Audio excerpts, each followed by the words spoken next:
got so motherfucking design on right now. Bring it down, bring it down, bring it down. I got 3 whole guys on the block.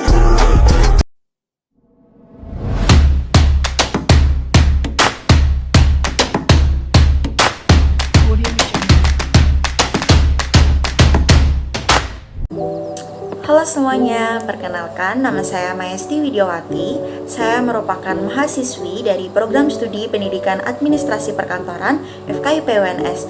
Nah, pada video kali ini saya akan membahas mengenai company profile. Langsung aja simak videonya. Materi yang pertama yaitu adalah pengertian dari company profile atau profil perusahaan. Company profile adalah penjelasan mengenai perusahaan, termasuk produknya secara verbal maupun grafik, yang mengangkat corporate value dan product value, serta keunggulan perusahaan dibandingkan dengan pesaing lainnya. Company profile adalah salah satu hal penting yang harus dibuat oleh perusahaan.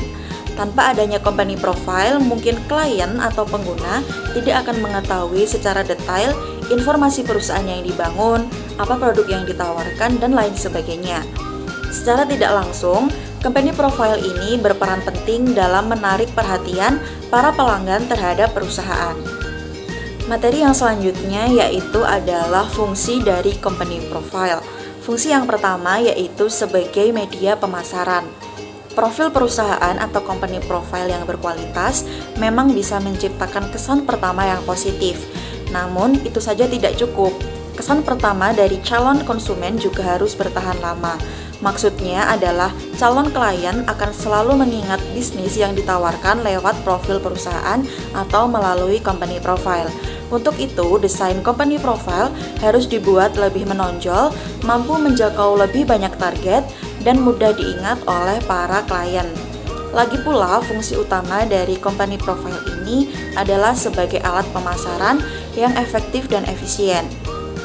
Dengan kata lain, company profile harus ada di dalam semua platform digital maupun non-digital resmi milik perusahaan.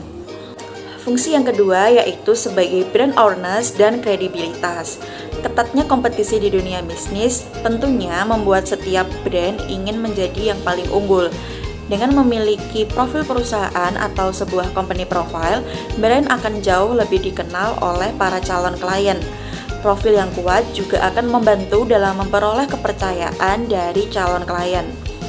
Bila profil perusahaan atau company profile dikemas secara profesional, maka akan dianggap lebih kompeten dalam mengurus bisnis dibandingkan dengan kompetitor lainnya. Dengan begitu, mitra bisnis dan calon klien pun akan menganggap bahwa perusahaan itu lebih kredibel. Fungsi yang ketiga yaitu membangun relasi dengan pelanggan. Company profile merupakan media penjalin hubungan antara calon pelanggan dengan perusahaan. Calon pelanggan bisa mengetahui secara lebih rinci mengenai informasi penting apa saja yang berkaitan dengan perusahaan. Calon pelanggan atau calon klien bahkan dapat langsung berkomunikasi dengan bagian pemasaran melalui kontak yang dicantumkan pada company profile. Hal ini bisa berdampak positif pada perkembangan bisnis karena profil perusahaan berhasil mengarahkan calon pelanggan dengan benar. Fungsi yang keempat yaitu memberikan gambaran umum tentang produk atau jasa yang ditawarkan. Company profile tak hanya memberikan informasi tentang perusahaan, namun juga memberikan gambaran singkat mengenai produk dan jasa yang ditawarkan oleh perusahaan tersebut.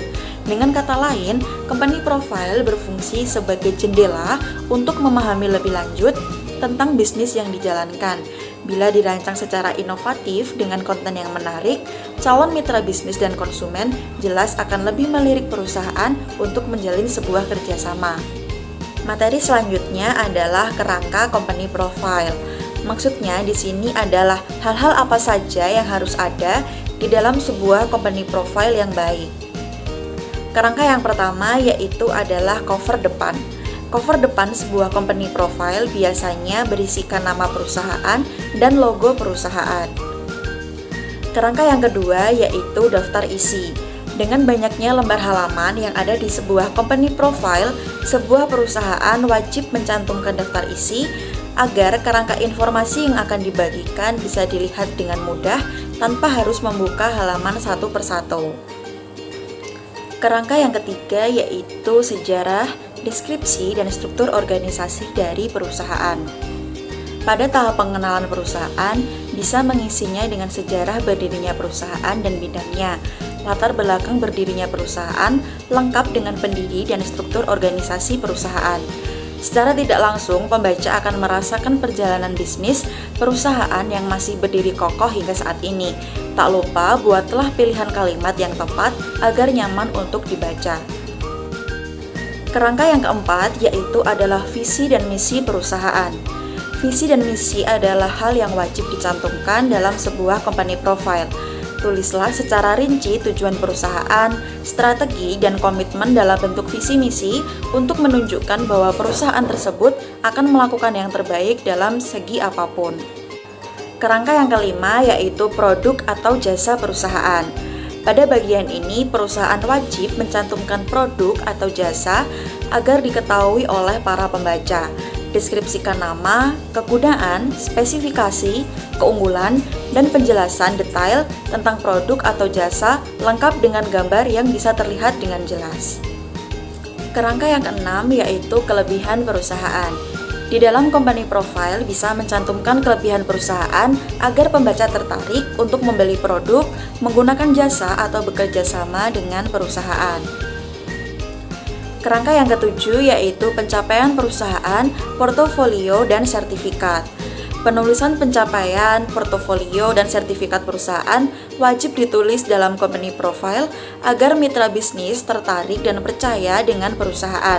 Tulislah bukti kesuksesan perusahaan berupa dokumentasi, sertifikat yang pernah diraih, dan portofolio hasil karya yang pernah dibuat untuk klien. Kerangka yang kedelapan yaitu dokumentasi perusahaan. Sebelum menutup halaman company profile, perusahaan bisa mencantumkan dokumentasi dari aktivitas perusahaan, fasilitas perusahaan, dan karyawan yang sedang bekerja, agar lebih meyakinkan bahwa perusahaan menjalankan bisnis yang sudah dijelaskan sebelumnya. Dan yang terakhir adalah cover belakang. Sebagai penutup, cover belakang ini berisikan kontak informasi perusahaan seperti nomor telepon, email, dan alamat perusahaan secara lengkap dan jelas.